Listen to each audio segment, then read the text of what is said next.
안녕하세요, 뮤즈랜드입니다. 지금부터 실전 오케스트라 곡을 쓰는 방법에 대한 첫 영상 시작하겠습니다. 오케스트라 곡이라고 해서 뭔가 거창한 그런 게 있는 건 아닙니다. 어떤 곡이든 처음 시작할 때는 주제를 정해야겠죠. 그 주제 멜로디를 어떻게 잡았는지에 대해서 얘기를 먼저 할게요. 제가 운이 좋게도 오케스트라 곡을 써달라는 그런 의뢰를 받은 적이 있습니다.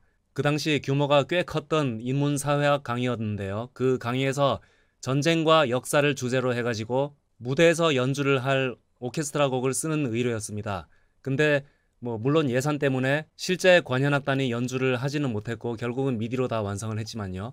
그 전체 강의 중에 제가 음악을 쓸 부분은 어디였냐면 큰 전쟁을 딛고 일어서서 오늘날 발전된 사회가 된 모습, 그 부분에서 음악이 하나 들어갔고, 그리고 전쟁으로 인해서 폐허가 된 모습에서 오늘날 발전된 사회가 되기까지 그런 모습들을 다 함축적으로 나타낼 그런 음악이 필요했습니다. 이 곡을 의뢰한 쪽에서는 항상 모호하게 얘기를 해줍니다. 이러이러한 컨셉이 있으니까 이러이러한 음악을 만들어주세요 라고 그렇게 얘기를 하게 되고, 우리같이 곡을 만드는 입장이 되면 그런 모호한 개념을 음악이라는 도구로 구체화시켜주는 일을 하게 되는 거죠. 그래서 이렇게 모호한 얘기를 듣고 곡을 시작을 하려고 하면 상당히 막막할 수 있기 때문에 저 나름대로는 이렇게 구상을 했습니다. 일단 머릿속에서 어떤 이미지를 떠올렸냐면 오늘날 발전된 사회가 된 모습, 여기에서 포인트를 얻었거든요. 참고로 저 개인적인 얘기 잠깐 하자면요, 저는 비행 시뮬레이션 매니아입니다. 물론 지금은 유튜브 찍는다고 시간이 없어서 하지는 못하지만요, 비행 시뮬레이션을 하다 보면 비행기가 산을 넘고 난 다음에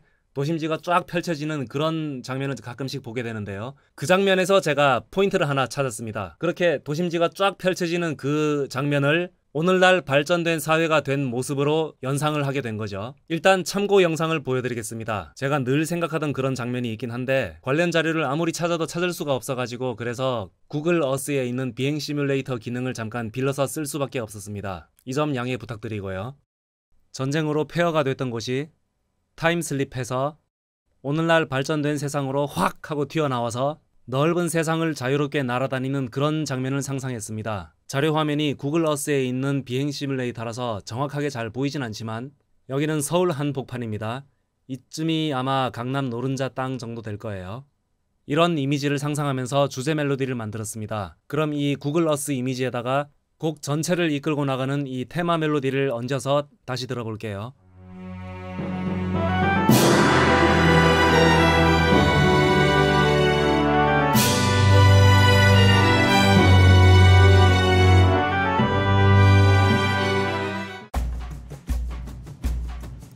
먼저 현악 파트부터 보겠습니다.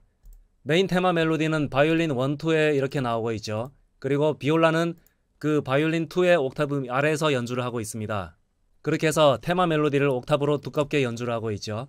그리고 현악 파트에 뚜띠라고 나오는데 이 뚜띠는 그 파트의 모든 연주자가 똑같은 멜로디를 연주하라는 뜻입니다. 왜 뚜띠가 있느냐면 그 앞에 전주에 해당되는 부분에서 음을 두 개로 나눠놨죠. 그래가지고 디비지란 말을 써줬고, 그렇게 음이 두 개로 나뉘어서 연주를 하던 것이 이제 하나로 다 합쳐진다는 뜻이 있기 때문에 그래서 뚜띠라고 써놓은 겁니다.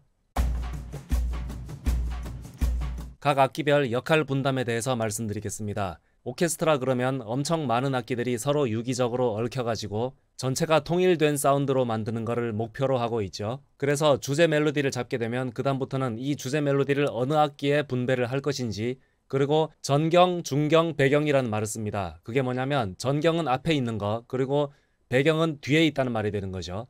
그러니 실용음악으로 빗대어 말하자면 보컬이 가장 앞에 있는 전경이 되는 거고, 가장 뒤에 있는 소리는 신디사이저가 패딩으로 깔아주는 거, 그것이 가장 뒤에 있는 느낌이 되겠죠. 오케스트레이션도 똑같습니다. 전경이라 하면 일단 주제 멜로디가 될 테고, 그 다음에 제일 뒤에 있는 배경이라 그러면 패딩처럼 화음을 쭉 깔아주는 그런 역할을 하는 악기가 될 텐데, 일단 저는 전경을 어디다 두느냐면은 스트링 파트에 두기로 했어요. 맨 앞부분 주제 멜로디를 현악 파트에서 연주를 하도록 했고, 그 다음에 제일 멀리에 있는 배경은 주로 호른이 담당합니다. 그 외에 대선율이라든지 사운드를 꾸며주는 역할을 하는 것들은 다 가운데쯤에 있는 그런 중경에 해당이 되겠죠. 일단 소리를 가장 앞에다 둘 전경에 대해 가지고 말씀드리자면, 그 전경은 맨 앞부분에서는 테마 멜로디를 연주하는 것이 스트링 파트에서 나옵니다. 우선 현악 파트만 그냥 들어볼게요.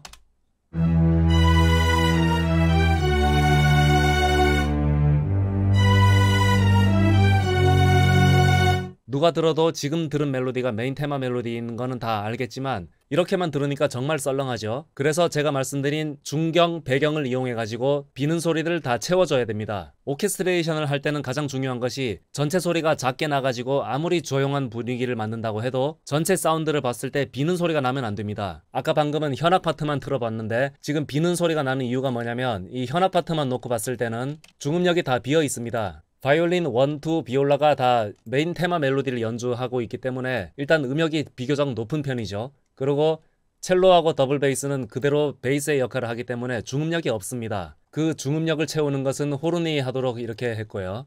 이렇게 함으로 해가지고 고음역, 중음역, 저음역대가 이제 꽉 차게 되는 거죠. 그러면 메인 테마 멜로디를 호른하고 같이 들어보겠습니다.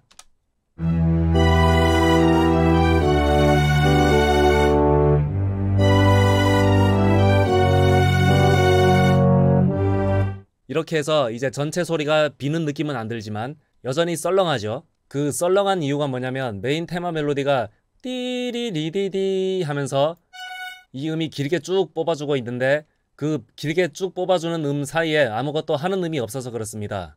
제가 편곡할 때 늘 말씀을 드리지만 멜로디가 쭉 길게 가고 있을 때는 그 자리에 어떤 다른 악기가 치고 들어올 수가 있다 라고 늘 얘기를 하죠. 그래서 이렇게 멜로디가 길게 나가고 있을 때 어떤 악기가 여길 들어와서 뭔가를 채워줘야 됩니다.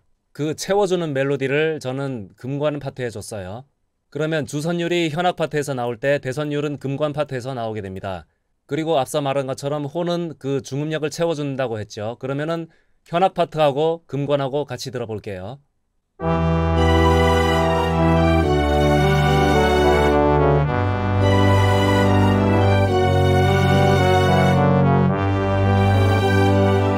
이제 조금씩 뭔가 하나하나 채워나가는 느낌이 들고 있네요. 그런데 제가 이 파트에서 강조를 하는 거는 역할 나누기입니다. 역할 나누기라는 관점에서 다시 보자면 일단 메인 멜로디 제일 중요한 거는 현악 파트에 주기로 결정을 했고 그 다음에 현악 파트에 비는 공간을 채우는 것을 금관에 주기로 결정을 했죠. 그러니까 금관 파트가 하는 일은 뭐냐면 중음역을 채워주는 역할도 하고 메인 테마 멜로디에 비는 공간이 생겼을 때 그것을 채우는 역할을 금관이 하도록 했습니다. 그러므로 해서 현악과 금관을 동시에 연주를 하게 되면 모든 사운드는 일단 꽉 차게 되는 거죠. 이거를 집 짓는 거하고 빗대어서 얘기를 해보겠습니다. 일단 집의 외형은 다 갖췄어요. 그렇게 방은 3개로 나누고 화장실 있고 욕실 있고까지는 다 만들었는데 그렇게만 해놓고 분양을 하진 않죠. 뭔가를 더 꾸며줘야 됩니다. 벽지 도배도 해야 되고 조명도 예쁜 걸 달아주고 그렇게 했을 때 세입자가 들어오게 되겠죠. 그런 최종 마감에 해당되는 것들을 목관 파트에 주기로 저는 결정을 했습니다. 다시 말하자면 지금 구조에서 목관 파트는 싹 다 빠져도 곡 자체의 진행은 큰 무리는 없습니다. 다만 약간의 MSG를 치자는 거죠. 그래서 그 MSG를 치는 것을 플룻하고 오보에한테 줬습니다. 지금 플룻 오보에를 보면 1, 2, 3, 4 그러니까 네 번째 박에서 따바다바다 이렇게 나오고 있어요. 그 16분음표 주는 거를 이것이 무슨 역할을 하느냐면 따바다바 빰 하고 첫 박 딱 떨어지는 위치에서 메인 테마 멜로디가 이어서 나오게 되죠. 이런 거를 편곡 기법 중에서는 택 퀘스천이라고 합니다. 영어 배우시는 분들은 부가 의문문이란 말 들어보셨을 거예요. 예를 들면 It's a nice day, isn't it? 어떤 문장을 다 끝낸 다음에 상대방한테 내 뜻을 한 번 더 강조하려고 끝에 붙이는 질문을 말하죠. 좀 답정너 같은 느낌. 편곡을 할 때도 어떤 프레이즈의 끝박 위치에 꼬리표 질문 같은 것을 달아서 다음 부분에 나올 멜로디를 유도해내는 기법을 택 퀘스천이라고 합니다. 그렇게 4분의 4박 가장 약한 네 번째 박에서 따바다바 이렇게 뭔가 질문을 해주고 그에 대한 답을 현악 파트에서 메인 테마로 답을 해주는 거죠. 그러니까 편곡을 할 때 이런 식으로 약박에다가 택 퀘스천을 써가지고 다음 강박에서 메인 테마를 이끌어내는 그런 기법은 아주 흔하게 쓰이는 기법입니다. 그 다음에 다른 목관 악기를 보자면 클라리넷을 볼게요. 클라리넷은 메인 테마 멜로디하고 똑같은 걸 그대로 중복을 합니다. 그리고 지금 이 악보는 다 실음으로 그려놓은 겁니다. 클라리넷 in B 플랫이에요. 그러니까 다 2조 악기인데 여기 혼도 마찬가지죠. 혼 in F 그러니까 다 2조 악기지만 여러분들이 보기 편하도록 다 실음으로 바꿔서 다시 그려놓은 겁니다. 다시 메인 테마 얘기로 돌아가서 여기 클라리넷은 메인 테마 멜로디를 똑같이 반복하도록 했습니다. 음역으로 보자면 클라리넷하고 비올라하고 똑같은 음으로 중복을 해놨고요. 이렇게 다른 악기군에 있는 악기들끼리 서로 중복을 해가지고 나가는 거는 두 가지 목적이 있는데요. 첫째는 그 메인 테마 멜로디를 더 부각시키는, 더 강조하는 그런 역할을 하기 위함이고 둘째는 뭐냐면 음색을 서로 섞는 겁니다. 그냥 현악기만 연주할 때 하고 똑같은 멜로디지만 다른 악기하고 서로 섞어가지고 연주를 했을 때 두 개의 다른 음색을 가진 악기들이 서로 섞여서 또 다른 음색을 만들어낸다는 게 오케스트라에서는 흔히 쓰는 기법인데요. 사실 어떤 음악이든 만드는 방법은 다 똑같습니다. 지금 제가 오케스트레이션을 가지고 얘기를 하다 보니까 뭐 클라리넷하고 다른 현악기하고 섞어가지고 이런 또 다른 새로운 음색을 만들었다라고 얘기를 했는데, 아이돌 댄스곡을 만들 때도 이 방법은 상당히 많이 쓰입니다. 그러니까 신스 리드 A라는 소리를 가지고 어떤 전주 멜로디를 짰다고 칠 때 신스 리드 A 그 톤만 하나만 쓰는 게 아니라 그 톤에다가 리얼 브라스 소리를 하나 더 입히고, 또는 신스 리드 B라는 음색을 또 하나 더 입혀가지고 그렇게 세 개의 악기의 소리를 똑같이 중복을 해가지고 또 다른 새로운 음색을 레이어링해서 만드는 거, 그거 흔히 쓰이는 기법인데 오케스트레이션도 똑같다고 보면 됩니다. 그 다음에 각 악기군들에서 저음을 담당하는 악기들은 목관악기의 바순, 금관악기의 테너 트럼본, 현악 파트에서는 첼로하고 더블 베이스, 이렇게 저음 악기들은 다 베이스만 쭉 깔아주도록 구상을 했고요. 이런 구상을 가지고 여기 메인 테마 멜로디가 나오는 총 16마디에 해당되는 부분을 뼈대를 이렇게 잡았습니다. 내용이 좀 복잡할 수 있으니까 다시 한번 정리를 하겠습니다. 오케스트라 곡을 쓰려면 일단 주제 멜로디가 제일 중요하니까 그걸 먼저 잡고, 그 다음에 그 주제 멜로디가 연주되는 파트가 전경이 되겠죠. 제일 앞에 있는 소리. 그 주제 멜로디를 어떤 악기군에서 연주를 할지 그걸 정하게 되면 배경이 되는 소리는 어떤 파트에 둘지 그걸 정하고, 그렇게 해서 뼈대가 잡히게 되면 그 외에 나머지 꾸며주는 소리들은 어느 파트에다 둘지 그런 거를 정해줍니다. 그러니까 역할 나누기를 먼저 해야 된다는 거죠. 이렇게 전체 뼈대를 다 잡았으면 그 다음부터는 곡을 좀 더 자세히 들여다봅니다. 그럼 좀 더 자세한 얘기는 다음 영상에서 이어나가도록 할게요. 의견 있으시면 댓글에다 달아주시고요. 뒷내용이 계속 궁금하다면 구독, 좋아요 부탁드리겠습니다. 감사합니다.